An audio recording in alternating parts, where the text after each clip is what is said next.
be here. Never thought I'd face this fight again. This just doesn't seem fair. Why is this all happening to me? I feel hopeless, and my faith is fading fast. I'm so broken. I'm wondering if this too shall pass. I'm so strong for everyone else, but now I need strength myself. I just wanna give up. I'm broken, I'm hurting, Lord. Will this get better? I don't know.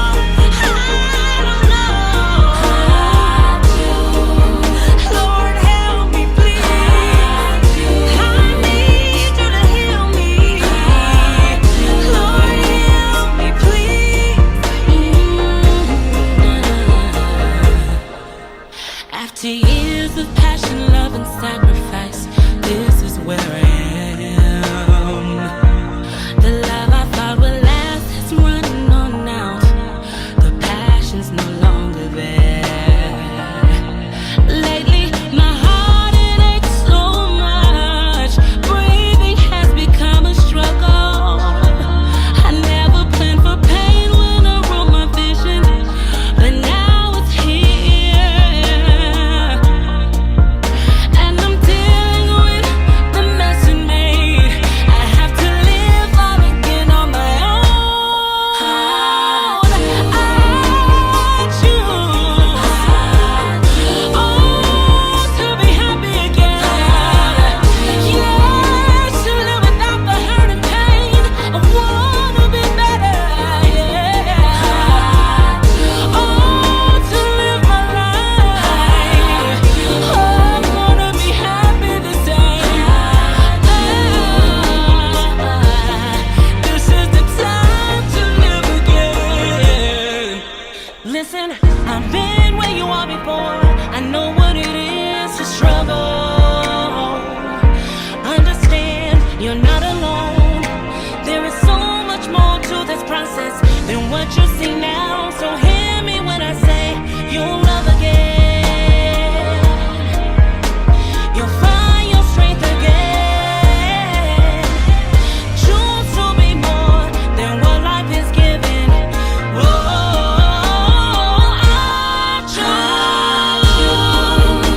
I choose today.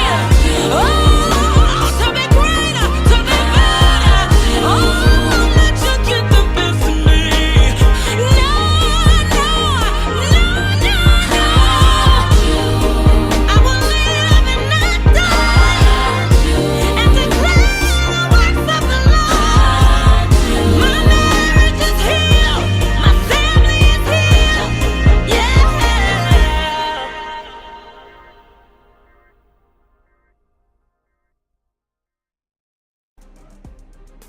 Yes, sir. Yes, sir.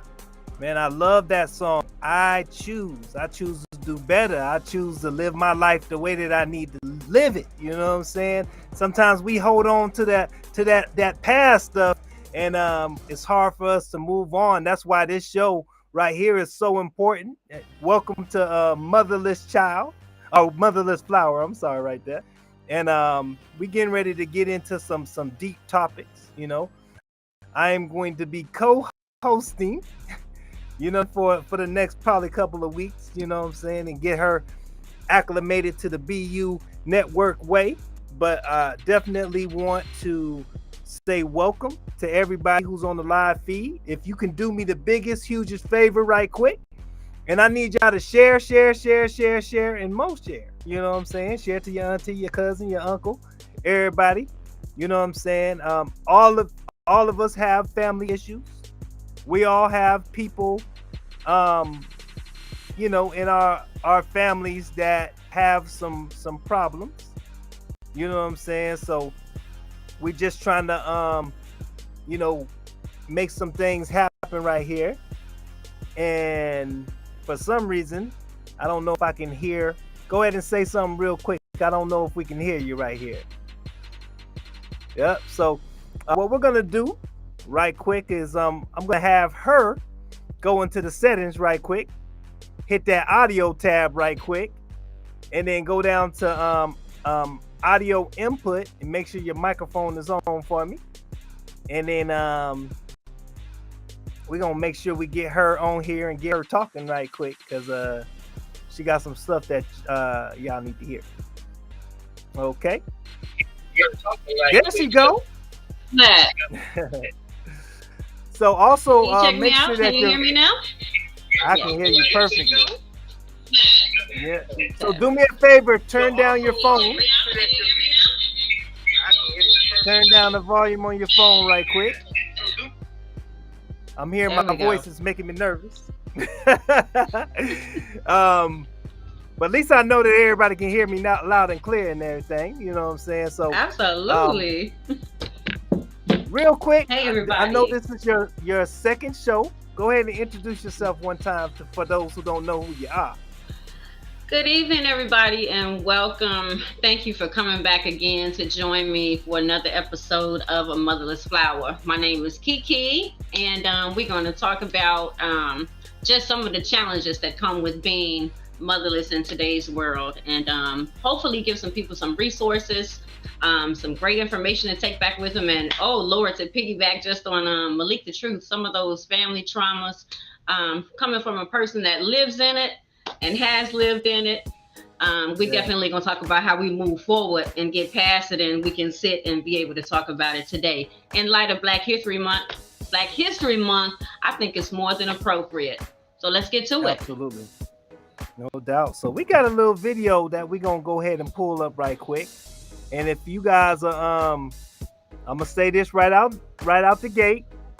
These videos that we're gonna show today might have some content or some words that if you just may not be for you. You know what I'm saying? So just bear with us on it.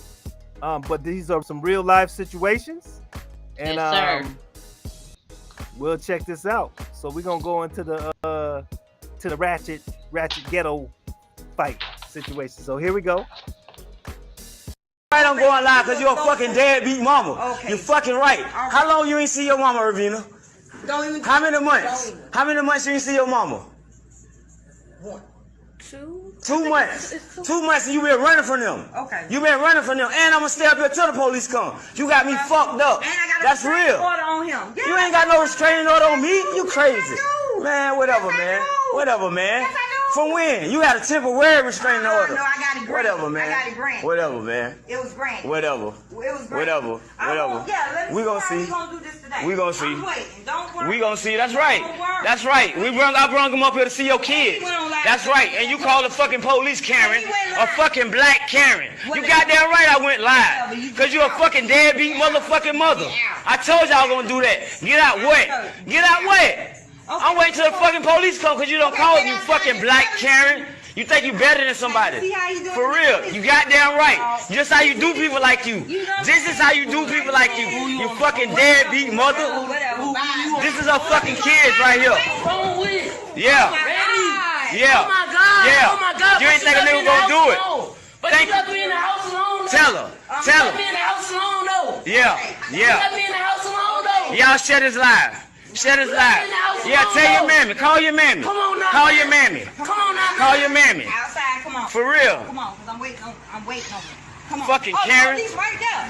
Thank God. For real, fucking thank Karen. God. What they gonna do? What they gonna do cause I brought you to see your kids? What the fuck you know what they gonna do? What they gonna do cause I brought you to see your kids? I ain't gotta go nowhere. You don't own shit. I don't give a damn. You don't own nothing. Go. These your fucking kids. Go. Yeah, come on, go. Here go the police right here. Go well. Go well. Fucking Karen, go well. Running from your kids. Excuse me, sir.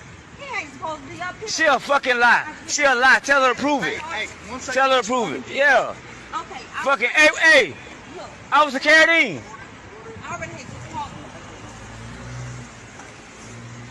I know, that's Officer Carradine over there. Yeah. Yeah. Play with it. Yeah, from there. He's coming up here because I haven't had a chance to respect. I haven't been working. So with He ain't even supposed to come up here to my job. Says who? He's not even Says who, sir? I have a restraining order. That No, she don't. No, she do not. You look it up. My name is No, she do not. January 31st, 1980. Look it up. He's on that restraining order. It was granted. He's not even supposed to be near me. So what, he came to get the kids? Or? That's right. That's right, officer. That's right. At work, I just started my new job. Ask him how long the kids ain't seen her. What kind of No, it's no work. Yeah, but he don't need to come to my job. It's crazy. On my ID in the store. Yeah, no problem. What's going on, man? Come, tell him how long y'all didn't see your mama. Man, I ain't seen my mama in a month. 2 months. Only thing we came up here for. She just started working up here. Okay. She called me the other day. She said she ain't had no money and stuff. Okay. This how I knew where she was working at. Okay. I come over here and brought her some money. Okay. And that's how I knew where she was working at. Okay. Does she have a restraining order against you? No, she ain't got no restraining order, Have your man. ID with you? Yeah. I mean, Talking about a restraining order, this line, I just came man. to try to see. Yeah. Trying to cane You know what I'm saying? Yeah, hold and it. then she already called on Hold the it. phone. Well, what we're gonna do is, she don't want to see y'all, man. I mean, I understand it's a tough situation for you, but you know. Yeah. Like she. Wow. Crazy, right? That's all I can say is wow. Man, I'm just. that is so crazy. Isn't that crazy? Like, the first thought was both parents on both sides is wrong all the way around, right? So this is just one of those examples of ain't nobody writing this. Not him, not her. Whatever the situation was that led them to that, he should have never took those kids there to do that. He should have. That was wrong, because if he felt like she was avoiding the kids or whatever, he could have went another route. He did not have to do that and then put on laugh. So that's another form of domestic dysfunction. Just because for whatever that reason she haven't seen her kids, he was so wrong for putting the kids in that. And that's where we go wrong, when we start pulling the kids into the madness. And that's part of the problem, because now, you know, you got kids that are stressed out, like literally can't go to school. They can't really function because they're getting involved in this type of thing. And it's more common than you know. But that's a mild version of just to give you an idea of what it means to have a mother that's just not fully present. Whatever her reasons are, it doesn't make her a bad person. The goal is to show you that it does exist, that there are some women out here just not connected to their kids. And it leads kids down the path of so many different things. A lot of kids do. They rise above it and they aspire, and big ups to all of the parents out there that stay and make sure that their kids are good. But for those that don't, you know, you have to wonder what happened to that little boy. Like, you know, how is his mental? You know, is he good? Like, is he suffering in school? Like, those types of things weigh very heavily on children. And so that was just madness to me that he would involve him like that. There's so many other examples of that, though. And I can remember being on that side of things, where the opposite, where my mom would come to my job or come to my place of business, would call my phone, would come to people's homes. The only thing is that in this day and age, it's video recorded. Back then, wasn't no Facebook Live or nothing, you know. So there wasn't anybody that I could, you know, call on and be like, hey, you know. She would just kind of show up, you know, kind of on the other side of that. So I can relate to both sides, you know, and I've been in both positions, you know. So that's just one of the many examples of what we're talking about today. Yeah. What methods did you use during that time frame when you had to go through those things? Like when your mother would just come up and embarrass you or whatever, what type of things would you do to try to keep yourself cool, or keep yourself from feeling, you know, the embarrassment or whatever the case was? Well, there's really no way to not be embarrassed by it, because again, back in the day, your mother could link up with people that knew you to kind of snoop around and find out where you were after like a big blow up. So some of the things I would do, I would try and conceal where I was as best I could, because everybody knew that when she came, she wasn't nice. Okay. And it kind of went from not just me that she would harass, it would be other people. So people that were like helping me, people that were contributing to, trying to be of some assistance. So she would try and disrupt that. So when you see children like this little boy here, and he's with his dad right now, what's going to happen is there's going to be a level of disrespect on both sides. The kid's going to be angry if they don't get him some help, or if they haven't gotten him some, with the mom and the dad, because he's a contributing factor to that child's trauma too, just by taking him there to her job. And then to see her reaction, that's another whole thing, because that is their mom.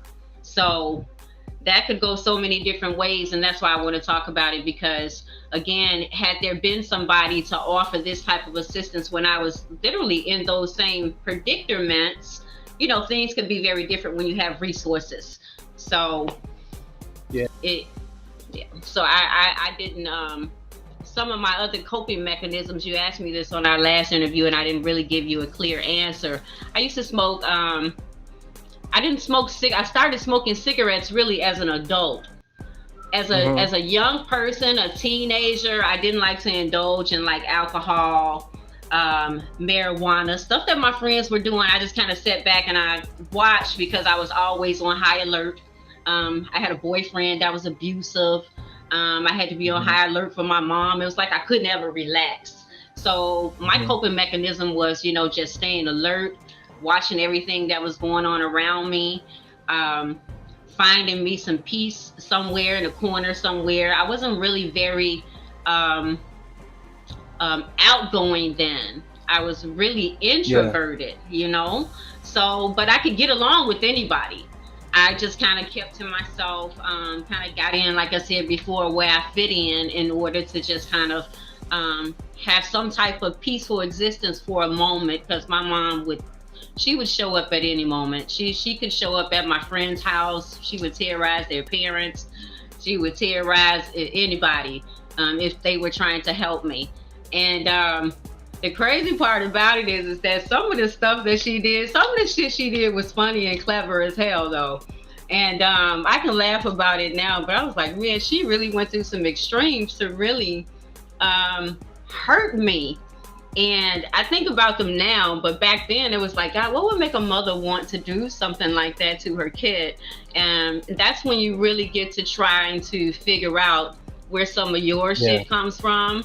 You really get to say, okay, well, I really need to take a closer look at this, because you kind of start to see some of those same behaviors in yourself, but you really don't want to see them. So in order to not kind of repeat the pattern, you got to stop and say, okay, at some point or another, she's really not all that responsible for what I do anymore. She can't have that much power over you, Has there ever been anybody that that like saw something in you, in regards to, and said, hey, that would do, or, put you in that category? Yeah. So my kids, like I said once before, my children will tell you better than anybody when you fucking up as a parent. Your kids are your critic, even when they don't know they're being critics, because out of the mouths of babes. So at some point or another, when you get to be of a certain age, you kind of be like, yeah, I need to start listening more to what my kids are saying. And I want to say I did have a lot of people, well, my son would say, you find a reason to fuss. Oh God, you find a reason to yell about something. Oh my God, you're always mad. He used to say that so much. God, is there a moment where you're just not mad all the time? So my kid would say that to me when he was like 12, 13, 14. He was a teenage boy. And I just didn't have the patience. And my son gave me the patience, because he would literally say that, why do you yell so much? Why are you always mad? Why are you this? Another one of my coping mechanisms, again, to go back to your last questions, was usually when I would get in that frame of mind and started to think about things too heavy. If my mom had maybe showed up in my day or something, I would immediately go to cleaning. I can clean a house from top to bottom. So I'd turn on some music and I'd clean until I couldn't clean anymore. And that was usually very calming for me. It was also something that was instilled in me. My mom and my stepdad, they were very, very clean people, very organized in things. They were health fanatics. They were very in tune with their bodies. They exercised and things like that. So therefore, they kind of gave that to us. And martial arts, thank you to all of my cousins out there. Cousin Daryl, thank you so much. I appreciate all of you guys, everybody checking in with me. Thank you. So you guys like and share, subscribe. Okay, I appreciate everybody. Please join in. If you got any questions, I'm here for it. We can talk about it. That's why we're here. So where was I at? So my parents, they worked out together, and they did a lot of exercise and martial arts and things like that. So when I got older, I hated exercise and I wanted no parts of it. It was like, you know what, I'm just over it, because it was something they kind of forced on us, but it did give me a layer of protection, so to carry with me. I hear that. So yeah, martial arts, that was kind of like my way of coping with some of the things that I went through as a child. Yeah. But okay. Did you find yourself, getting into the fights and getting into, because I did martial arts, but I also was in a lot of trouble. I also, get into little fights and, suspended from school and a lot of other things. Yeah. Well, that wasn't really my thing. School was really an outlet for me. It was a safe haven away from home. So I joined track. I see you, Jeff. Yep, absolutely. It was a safe haven for me. I joined sports. At school is where some of my family dysfunction came out through my coaches. I was on the track team from, I think I was a freshman to like my junior year, something like that. Very active on student council, was a straight A student. At one point or another, I wanted to be a neurologist. I used to read encyclopedias when I was a kid. Anything that kept me tuned out from what was going on at home. And it literally taught me how to go out into the world and communicate. Because I couldn't do it at home and I had to have an outlet for something. So I just read a lot, just really tried to stay in tune mentally, because I knew that there was a lot that wasn't right. I just didn't know that throughout my adult years that everything that I was feeling, it would show up. Like, I knew at a young age that there was a lot going on with me. I couldn't identify it. But once I got to a point to where I wasn't trying to conceal it as much, because there was no way around it, because now I got kids, I got a job, I've got to be able to interact with the people around me. And I didn't play in the playground too well, So I wasn't like lashing out at people, but I didn't take rejection very well. I didn't handle abandonment. Like if, I was interested in a guy or something and he didn't respond or react the way I wanted him to, it felt like rejection, even though it wasn't. I can say that now, but back then I couldn't really, all of my lines were blurred, so to speak, So I couldn't see things for what they really were, because I lived in a world of make-believe for so long, because I was very embarrassed about my existence, my home life. I still say existence, because I say for a very long time I didn't live. I just kind of existed, Wow. Yep. In the process of kind of finding your place outside of the trauma, was there like a point in time where you just said, from this day forth, I am going to exist. I am going to be different. I am going to not allow this past stuff to continue to stop my future. Oh yeah. Well, as I mentioned before, that the moment for me when that happened was my second attempt at suicide, and my daughter was present, and that for me was the time where, and even my mom was still very actively harassing and bullying me, like literally on a daily basis almost by messenger. When she discovered social media was when it became more of, well, you can't really avoid her because, you know, social media, everything's so open and public.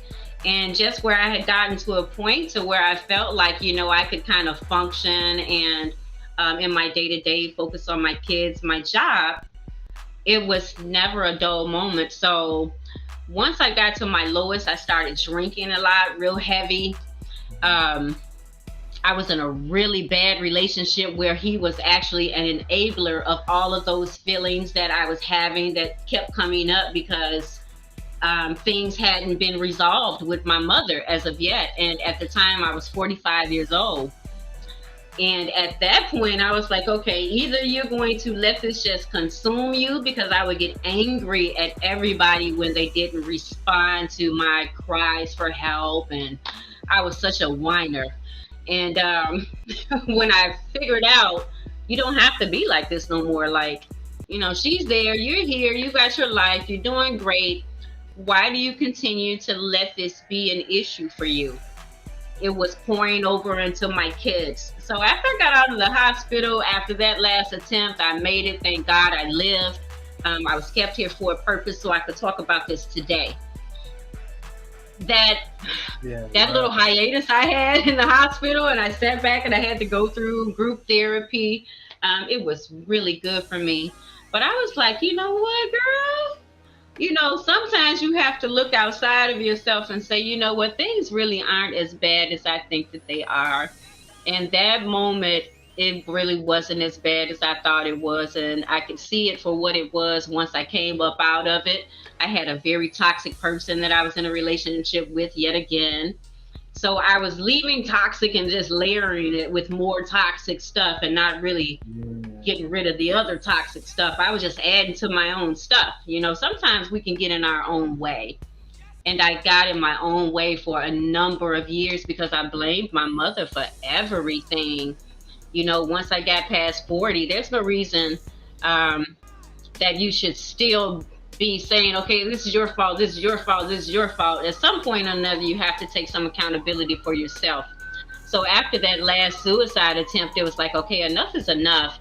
You know, she can only do as much as you allow her to. You've got a daughter that loves you to pieces. You've got a beautiful son. What is wrong? It couldn't have gotten any more beautiful, but I couldn't appreciate it because I hadn't really gotten over what I was needing from my mother. So let me tell you this, she sent me a message on my 50th birthday. And as a matter of fact, I was in Las Vegas working, stayed at my cousin's house, my cousin Daryl's house in Adrian. She sent me a message for my 50th birthday and she was like, damn, Key, like, you almost 50 years old. Like, what you want from me? Like, what do you need from me? I ain't never been no Betty Crocker. I ain't never been no Susie Homemaker. Like, why are you so needy at 50?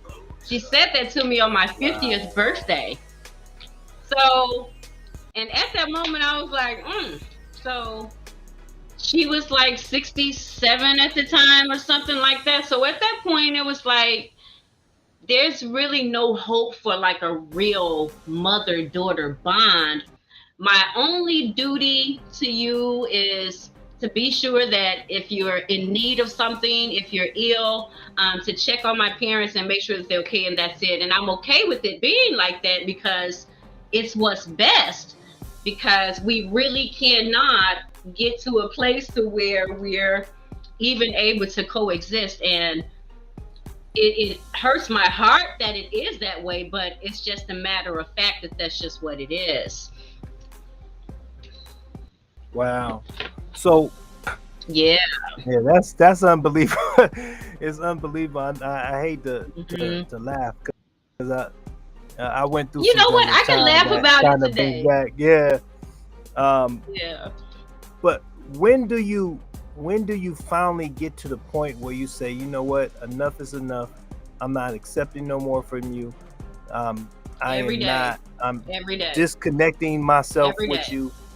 I am Every not day. going to give you the type of power to, Yeah. to alter the way that I feel or to alter my self-esteem or how I view So myself. let me say this: every day of our lives, we have to make a very conscious decision of what our day is going to be like. You have to be very, very self-aware when you come from a background such as this. You have to be so aware that sometimes you can trigger yourself. So in the healing and just in doing the work that I had to do for myself, I had to confront a lot of things about me that I didn't like. And those were some of the things that were like carrying a big rock on me. So the things that I did not like about myself were the first thing that I chose to address, and that was procrastination. Things that were hindering me from moving forward, getting my finances in order, because I don't know if people are aware of it or not, but adult dysfunction can happen in the workforce. You can be a functioning adult. You can go to work and you can function and not be fiscally responsible or literate and really struggle financially. And that just comes from the lack of knowledge that you didn't get through like the normal process of opening a bank account, knowing how to walk into a financial institution and open your first account and things or such like that, that you don't get in those early stages of life when you have those normal domestic things that are given to you. So in thinking about all of this, I want people to think about when you see some of these and some of the other videos that we're going to show that leads a child away from home, some of the things that they come in contact with that will keep them from growing and will keep them from progressing in a way that they can't get beyond what's happening. Some of those things like when you can't be at home, you automatically think, okay, so they got somewhere to go. But and even if you do, you don't necessarily want to be in somebody's space, as a young person, right? We want our independence, but when you're homeless and you've got crisis, you got to think about if this kid wants to get a job, can they get their birth certificate and their social security card? If they want to get their first apartment, like what do they know about their credit? If they want to go to school, maybe they've reached out and then they found some resources and now they need all of this document. Their mother is the red tape. You can't get your birth certificates, and some of these things create barriers. And now you got all of this extra added pressure because I can't give a birth certificate, because I'm at odds with my mother. I can't get this, my school records, because I'm at odds with this. I can't do this. And these are some of the things that lead them into crime, lead our women into trafficking, leads our boys into, drugs and crime. So when you don't have the necessary tools, once you've got to leave the home, now you got to start doing shit that's going to lead you somewhere you don't have no business being. And in today's world, we see how that goes. You see how that turns out. We got hustlers, card crackers, people robbing, women robbing men, just crazy stuff. And we're talking about young people. So it's got to stop. Like, what is happening? And not to say that the mother is to blame for all of these problems in the world. That's not what I'm saying.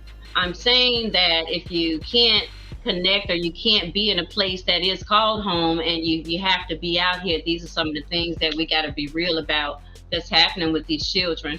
And they belong to somebody. They somebody's sister, somebody's cousin, somebody's daughter. Like, come on. Absolutely. So you gotta figure out a place, within yourself to say, all right, look, this is it. I'm moving on. I'm not gonna allow nothing to stop me. Yep. Yeah. Yep, Malik. Yep, absolutely. Has there Yep. ever I was been looking at some of the comments. has Go there ahead. ever been like a positive situation with your mom? Yeah. Can you think of any moment where you can? Ooh.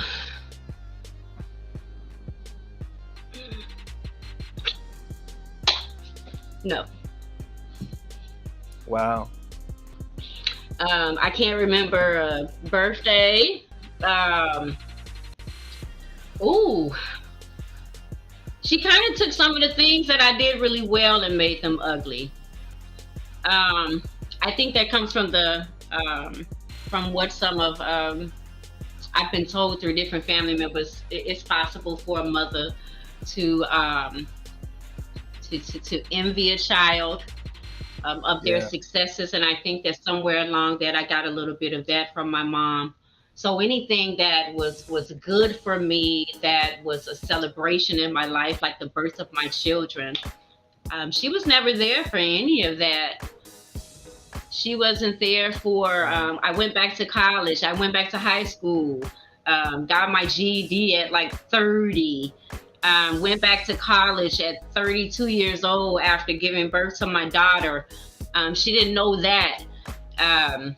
After I did that, and then went back to school to just kind of, add some different layers to myself, just to show my children that no matter what it is, because my children are very aware of their nana, and believe it or not, that they love her and they respect her as their grandmother.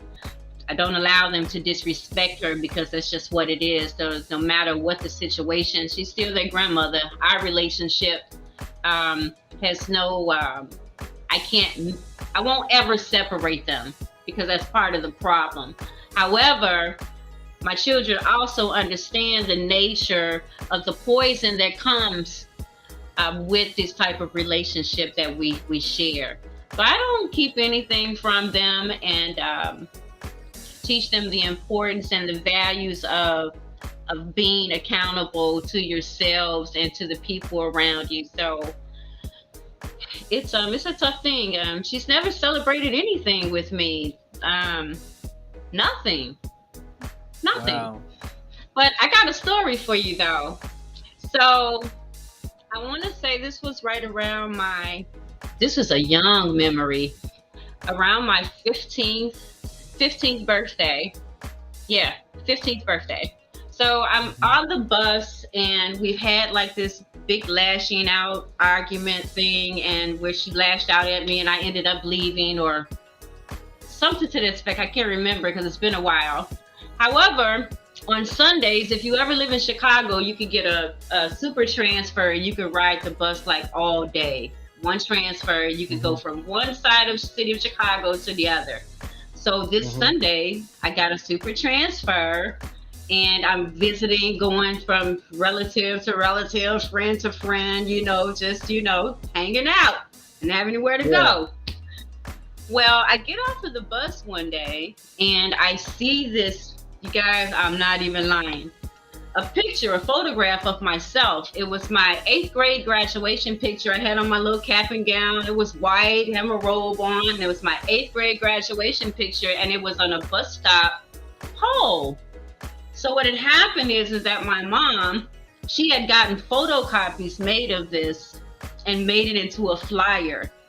And on the flyer, it said that I was a juvenile delinquent, I was a runaway, not to let this kid in your house. And she's always made it a point to address my features, as if to tease me about it. This red bitch, she insinuated that like I would fuck your man, your husband, don't let me in your house. All of this was on this flyer. And at the time, we were just becoming aware of AIDS, HIV, and things like that. So I was about 14 or 15, and I got off the bus literally, and I ran into this flyer that had my face on it. And I was just so embarrassed because I had to take a double look, and I was like, when does she have time to do this? She literally went out from one end of the south side of Chicago, from 45th and King Drive to 59th and King. Everywhere I went, my picture was on a bus stop pole. I was a runaway. She had a phone number for people to call and all kind of crap. So in that moment, people that I knew seen it. People that I had gone to school with had seen it. Neighbors, things like that, and it was just one of those crushing moments where it was like, damn, like when does it stop? Like, mothers and daughters fight, they disagree, and they don't always see eye to eye, but there's a different type of fight, or a different level of disrespect when your dysfunction is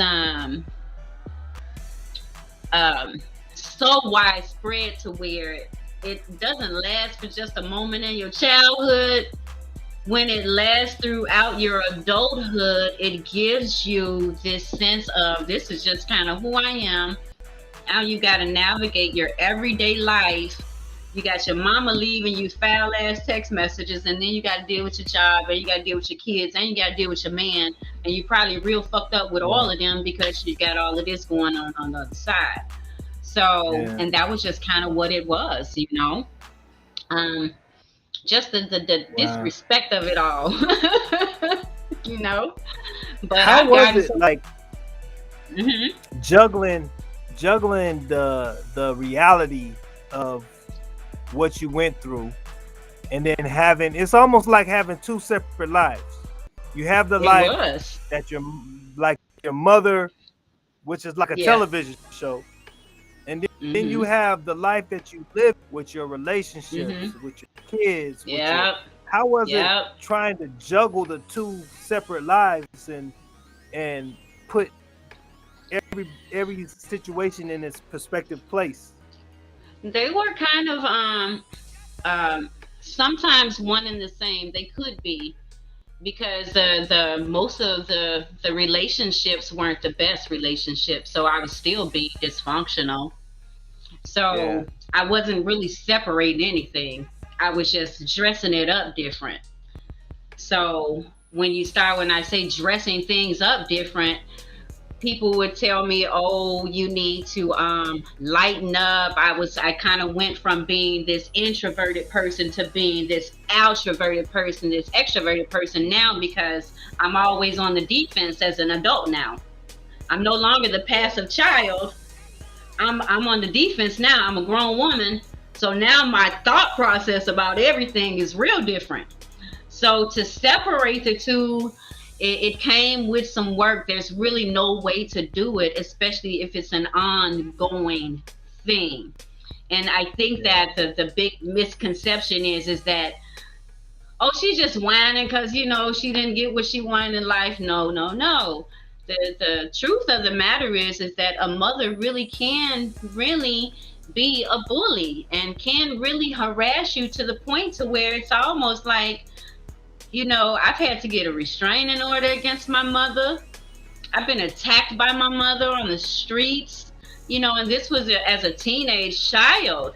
So to go into your adult life and try and mend that and fix that because people say, you're obligated to forgive because it's your mother.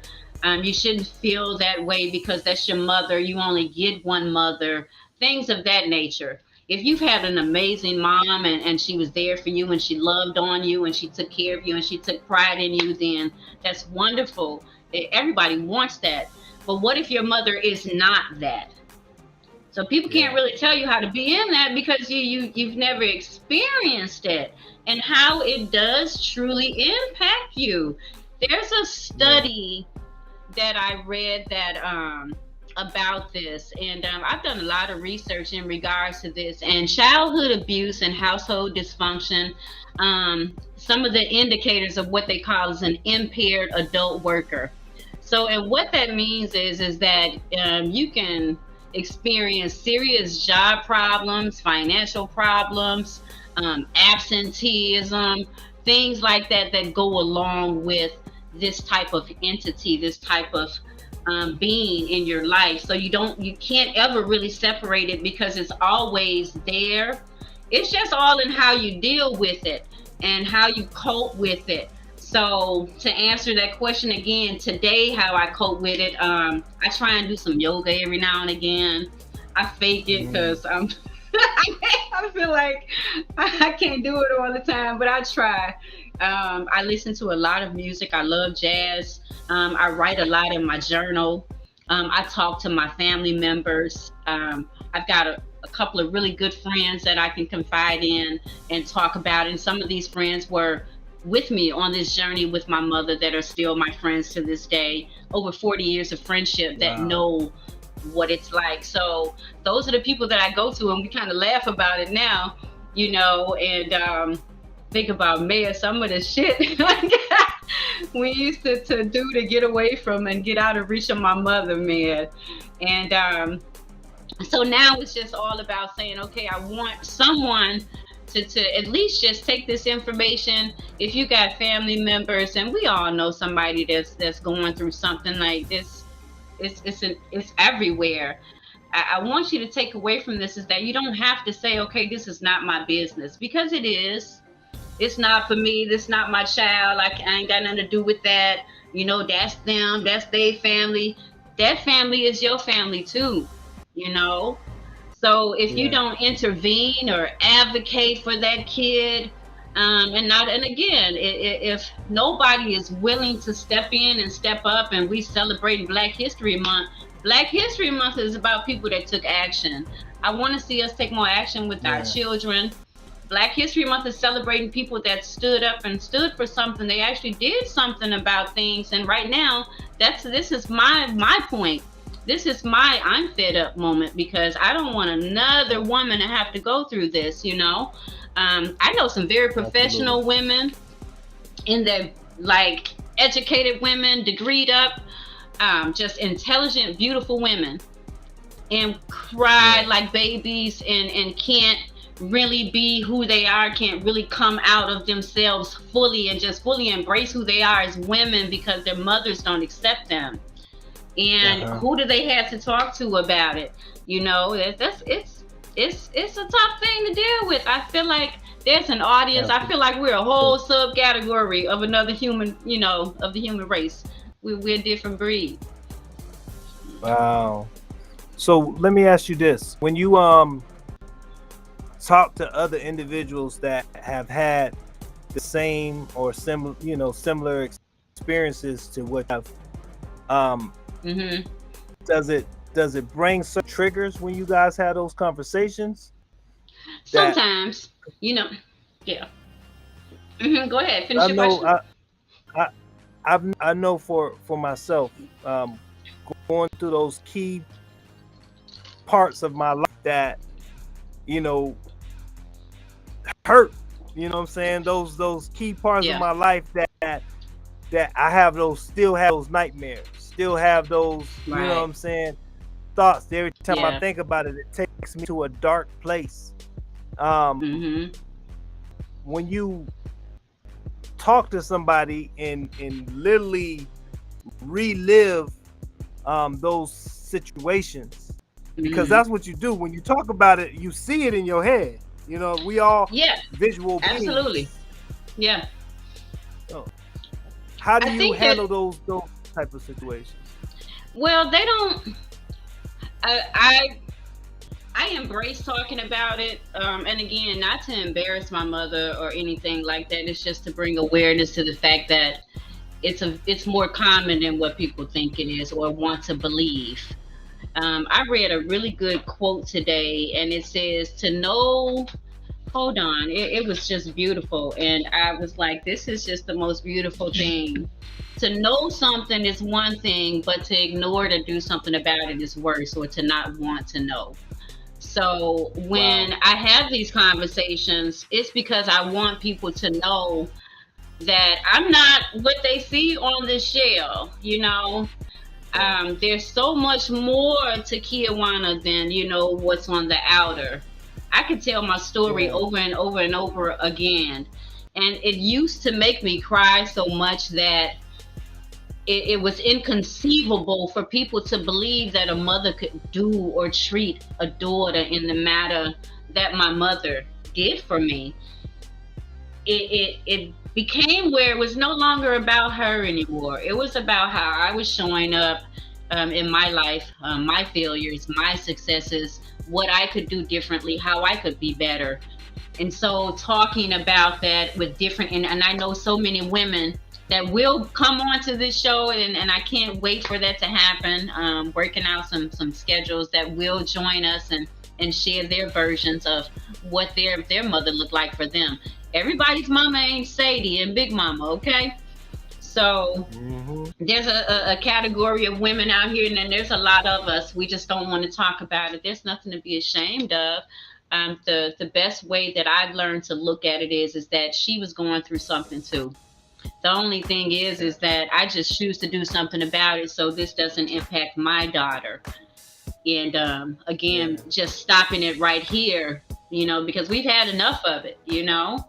Our family has had enough of just the shits. I just don't want it to if I can do something about it and start with my family, hopefully, somebody watching this will say, you know what, let me reach out to my sister and check on her and her kids. Maybe somebody will say, you know what, let me call my mother and we can work this out. If you're at that point to where your relationship is repairable, then absolutely. Okay, so you gotta stop it. Absolutely. So, and if you don't want to talk about it, people will get mad. People get mad and they say, okay, we gotta stop the cycle. We gotta stop doing this. We gotta stop doing that. I'm asking everybody to start right now. It's Black History Month. If you don't do it just for this month, today, tomorrow, if you just start somewhere, offer a resource, anything. It doesn't have to be something that's going to impact your entire life, but at least you got to start somewhere. That's all I'm trying to say.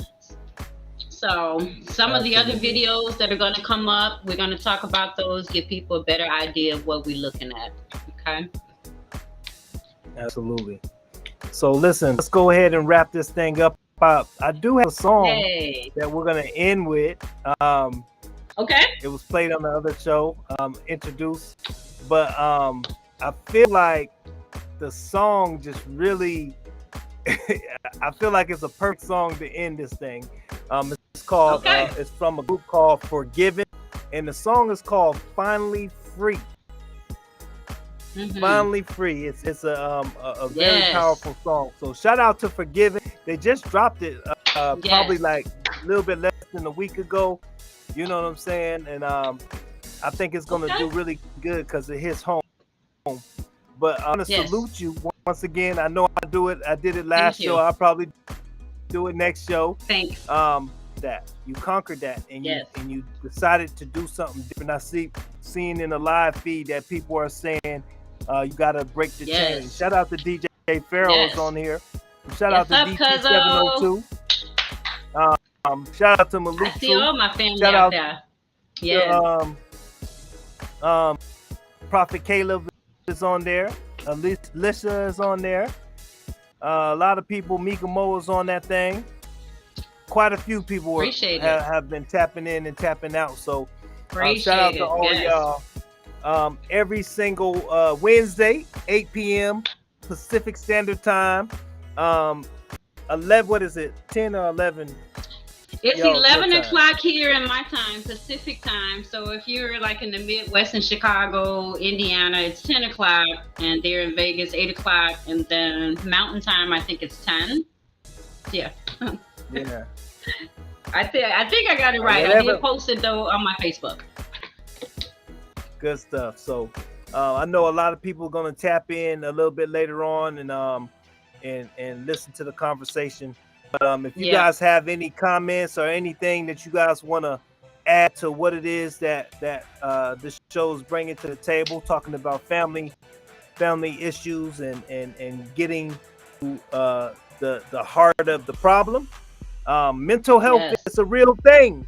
It's a real thing, and we need help in the Black community not just the Black community, the community in general. It's a global mental issue. health, Yeah, and all of us. Yeah. it is a global issue. So we're However, gonna get into this. Go ahead. no, I was just gonna kind of piggyback on what you were saying. I know we got to wrap this up, but yeah, mental health is a global issue. It crosses. There's no color barrier there, you know. But in our community, where it counts, because we're suffering, we are suffering a lot. So I really want to emphasize that our community, we're suffering too bad. So with that being said, No go doubt. ahead and take us out. All right. Well, let's get into this forgiving, finally free. You got to stick around and listen to this one, Queen. Yes, Let's I go. will. Thanks, y'all. Good night.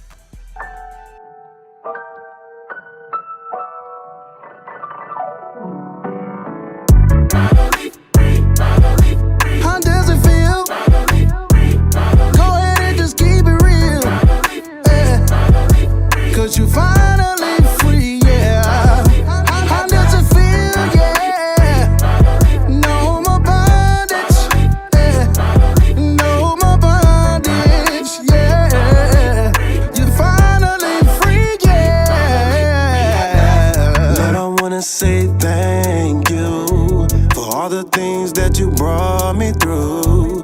This year was the hardest. The devil tried to put me back where I started, but you can get me like that just so easy. My God, he's got my back, keeps on fighting. He'll never leave me like that, never blinded. He's always fighting for me, no more bondage. Cast out sickness, strongholds, disease, all the things not of him and my God. We must believe I'm finally free.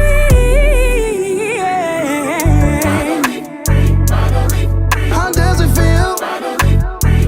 Go ahead and just keep it real. Yeah. Cause you finally free, yeah. How does it feel? Yeah. No more bondage. Yeah. No more bondage. Yeah. You're finally free, yeah. Don't let them tell you there's nothing you can't do. Cause prayer is the strength that causes a breakthrough. God is in control, just let him guide you. He's proud of your light, he will never hide you. Now pick your head up and walk in your victory. Put the burdens down and walk in your victory. We gon' let him know that we are not ashamed. We want the whole world to see. I'm free from the heartbreaks and pain of this world that's been dragging me down. I'm free from my insecurity, that's why I have so much joy when I smile. I'ma yell it from the rooftop. I'ma yell it from the gutter.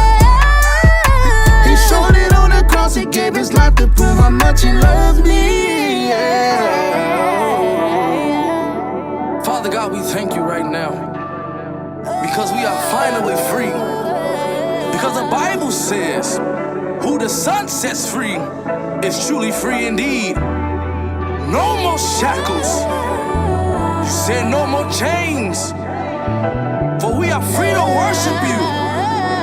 And we thank you because we're finally